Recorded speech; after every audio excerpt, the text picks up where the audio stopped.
ತಲಕಾಡಿನ ಗಂಗರ ಬಗ್ಗೆ ಮಾಹಿತಿಯನ್ನು ನೀಡುವ ಚಾವುಂಡರಾಯನ ಕೃತಿ ಚಾವುಂಡರಾಯ ಪುರಾಣ.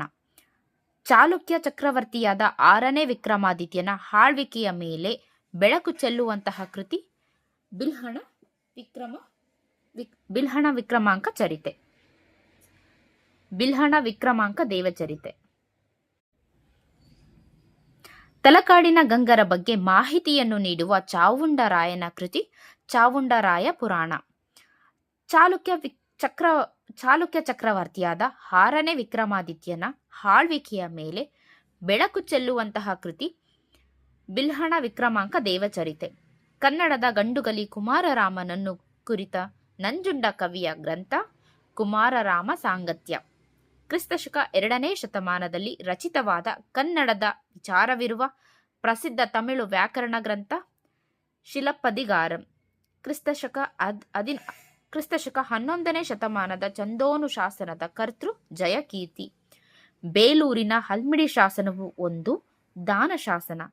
ಚತುರ ಕವಿರಾಯ ಹಂಪೆಯ ಹರೀಶ್ವರನ ವರಸುತ ಎಂದು ಹೇಳಿಕೊಂಡಿರುವ ಕವಿ ರಾಘವಾಂಕ. ಪಂಪನ ತಂದೆಯ ಹೆಸರು ಭೀಮಪ್ಪಯ್ಯ. ಪಂಪನಿಗೆ ದಾನವಾಗಿ ದೊರೆತ ಊರು ಧರ್ಮಪುರ. ದಾನ ಚಿಂತಾಮಣಿ ಹಪ್ತಿಮಬ್ಬೆ 1500 ಪ್ರತಿಗಳನ್ನು ಬರೆಸಿ ಹಂಚಿದ ಪೊನ್ನನ ಕಾವ್ಯ ಶಾಂತಿಪುರಾಣ. ಕನ್ನಡದ ಪ್ರಥಮ ಮಹಿಳಾ ಕಾದಂಬರಿಗಾರ್ತಿ ತಿರುಮಲಮ್ಮ. ಗ್ರಾಮಾಯಣ ಕಾದಂಬರಿಯ ರಚನಾಕಾರರು ರಾವ್ ಬಹದ್ದೂರ್. ಖ್ಯಾತ ಸಾಹಿತಿ ಪುಣೇಕರ ಶಂಕರ ಮೋಕಾಶಿ ಇವರ ಕಾವ್ಯನಾಮ ಕನಸಿಗ. ಕೇಶಿರಾಜ ಕವಿಗೆ ಸಂದ ಬಿರುದು ಶಬ್ದಜ್ಞ. ಹಾಸ್ಯ ಬ್ರಹ್ಮ ಎಂದು ಕರೆಯುವ ಹೆಸರಾಂತ ಸಾಹಿತಿ ಬೀಚಿ. ಬರಹಗಾರನ ಬದುಕು ಇದು ಅನಕೃಷ್ಣರಾಯರ ಆತ್ಮಕಥನ. ಕೇಂದ್ರ ಸಾಹಿತ್ಯ ಅಕಾಡೆಮಿ ಪ್ರಶಸ್ತಿ ಪಡೆದ ಗೋಪಾಲಕೃಷ್ಣ ಅಡಿಗರ ಕಾವ್ಯ ವರ್ಧಮಾನ. ಪಂಪ ಪ್ರಶಸ್ತಿ ಪಡೆದ ಎಂ ಕುಲ್ಬರ್ಗಿಯವರ ಸಂಶೋಧನಾ ಕೃತಿ ಮಾರ್ಗ. 1996ರಲ್ಲಿ ಜ್ಞಾನಪೀಠ ಪ್ರಶಸ್ತಿ ಪಡೆದ ಮಹಾಶ್ವೇತ ದೇವಿಯವರ ಕೃತಿಗಳು ಬಂಗಾಳಿ ಭಾಷೆಯಲ್ಲಿವೆ.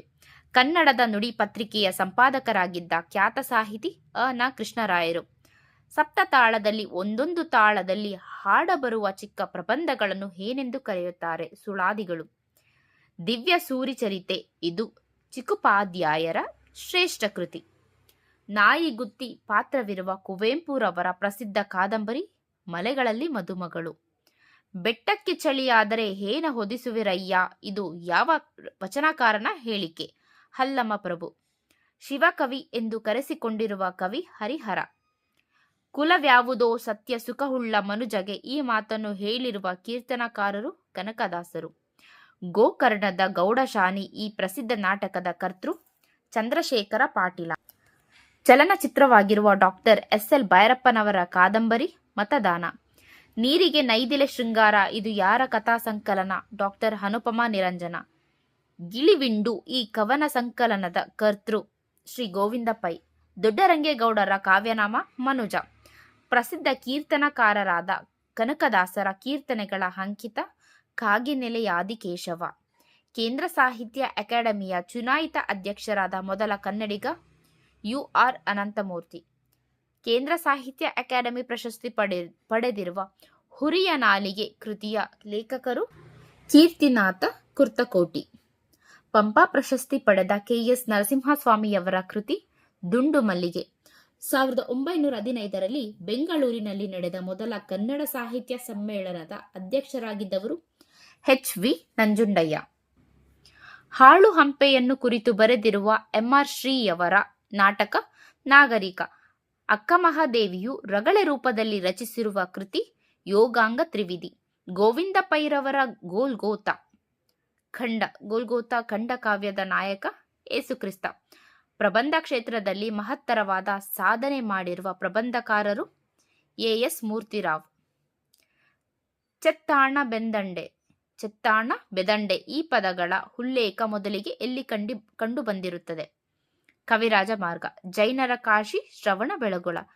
ಕರ್ನಾಟಕ ನಾಟಕ ನಿರ್ಮಾಪಕರು ಎಂದು ಪ್ರಸಿದ್ಧಿ ಪಡೆದಿದ್ದವರು ಚಾಮರಾಜ ಒಡೆಯರು. ಧ್ವನಿ ಸಂಕೇತಗಳಿಂದ ಮನುಷ್ಯನ ವಿಚಾರಗಳನ್ನು ಅಭಿವ್ಯಕ್ತಗೊಳಿಸುವ ಸಾಧನ ಎಂದು ಭಾಷೆಯನ್ನು ಹೇಳಿರುವ ಪ್ರಸಿದ್ಧ ಪಾಶ್ಚಾತ್ಯ ಕವಿ ಪ್ಲೇಟೋ. ಮಾನವನು ಧ್ವನಿಗಳನ್ನು ಹೊರಡಿಸಲು ಬಳಸುವ ಅಂಗಗಳನ್ನು ಏನೆಂದು ಕರೆಯುತ್ತಾರೆ? ಧ್ವನ್ಯಂಗ. ಪ್ರಪಂಚದ ಭಾಷಾವಂಶಗಳಲ್ಲಿ ಪ್ರಮುಖವಾದ ಭಾಷಾವರ್ಗ ಇಂಡೋ ಯುರೋಪಿಯನ್ ಭಾಷಾವರ್ಗ. ಜಗತ್ತಿನ ಭಾಷಾವಂಶಗಳಲ್ಲಿ 6ನೇ ಸ್ಥಾನ ಪಡೆದಿರುವ ಭಾಷಾವರ್ಗ ದ್ರಾವಿಡ ಭಾಷಾವರ್ಗ. ಮಧ್ಯ ದ್ರಾವಿಡ ಭಾಷಾವರ್ಗಕ್ಕೆ ಸೇರುವ ಪ್ರಮುಖ ಭಾಷೆ ತೆಲುಗು. ಭಾರತದ ಭಾಷೆಗಳಲ್ಲಿ ಸಂಸ್ಕೃತವನ್ನು ಬಿಟ್ಟರೆ ಅತ್ಯಂತ ಹಳೆಯದಾದ 2ನೇ ಭಾಷೆ ತಮಿಳು. ದ್ರಾವಿಡ ಭಾಷೆಗಳಲ್ಲಿ ತಮಿಳು ಭಾಷೆಯನ್ನು ಬಿಟ್ಟರೆ 2ನೇ ಪ್ರಾಚೀನ ಭಾಷೆ ಕನ್ನಡ. ಇತ್ತೀಚೆಗೆ ಸಾಹಿತ್ಯ ಕೃಷಿ ನಡೆದು ಸ್ವತಂತ್ರ ಲಿಪಿ ಸೃಷ್ಟಿಯಾಗುತ್ತಿರುವ ಭಾಷೆ ತುಳು. ಕನ್ನಡ ಭಾಷೆಯ ಪ್ರಮುಖ ಉಪಭಾಷೆಗಳು ಯಾವುವು? ಹವ್ಯಕ, ಕನ್ನಡ, ಸೋಲಿಗ, ಬಡಗ, ಗೋಲಾರಿ, ಕುರುಬ. ಕರ್ತೃ ಕರ್ಮಾದಿಗಳನ್ನು ಪ್ರತ್ಯೇಕವಾಗಿ ವಿಭಜಿಸಿ ತೋರಿಸುವುದನ್ನು ಏನೆಂದು ಕರೆಯುತ್ತಾರೆ? ವಿಭಕ್ತಿ. ಸಪ್ತಮಿ ವಿಭಕ್ತಿ ಪ್ರತ್ಯಯ ಯಾವುದು? ಹಲ್ಲಿ. ವೇದ ವೇದಿಸಲರಿಯದೆ ಕೆಟ್ಟವು, ಶಾಸ್ತ್ರ ಸಾಧಿಸಲರಿಯದೆ ಕೆಟ್ಟವು, ಪುರಾಣ ಪೂರೈಸಲರಿಯದೆ ಕೆಟ್ಟವು ಎಂದು ಹೇಳಿರುವ ವಚನಕಾರ ಅಲ್ಲಮ ಪ್ರಭು. 12ನೇ ಶತಮಾನದಲ್ಲಿ ನಡೆದ ಸಾಮಾಜಿಕ ಮತ್ತು ಧಾರ್ಮಿಕ ಮಹಾಕ್ರಾಂತಿಯ ನೇತಾರ ಬಸವಣ್ಣನವರು. ಕನ್ನಡ ಸಾಹಿತ್ಯದ ಮೊದಲ ಕವಯಿತ್ರಿ ಅಕ್ಕಮಹಾದೇವಿ. ಹರಿಹರನ ಪ್ರಸಿದ್ಧ ಚಂಪೂ ಗ್ರಂಥ ಗಿರಿಜ ಕಲ್ಯಾಣ. ಉಭಯ ಕವಿ ಕಮಲರವಿ ಎಂಬ ಬಿರುದನ್ನು ಪಡೆದಿದ್ದ ಕವಿ ರಾಘವಾಂಕ. ಕುಮಾರವ್ಯಾಸ ಭಾರತವನ್ನು ಪೂರ್ಣಗೊಳಿಸಿದವರು ತಿಮ್ಮಣ್ಣ ಕವಿ. ಪಂಪ ಕಲಿತವರ ಕಲ್ಪವೃಕ್ಷವಾದರೆ ಕಲಿಯದವರ ಕಾಮಧೇನು ಕುಮಾರವ್ಯಾಸ. ಕುಮಾರವ್ಯಾಸನ ಗದುಗಿನ ಭಾರತ ಕುಮಾರವ್ಯಾಸ ಭಾರತ ಭಾಮಿನಿ ಷಟ್ಪದಿಯಲ್ಲಿದೆ. ಕುಮಾರವ್ಯಾಸನು ಹಾಡಿದನೆಂದರೆ ಕಲಿಯುಗ ದ್ವಾಪರವಾಗುವುದು ಎಂದು ಹೇಳಿರುವ ಮಹಾಕವಿ ಕುವೆಂಪು.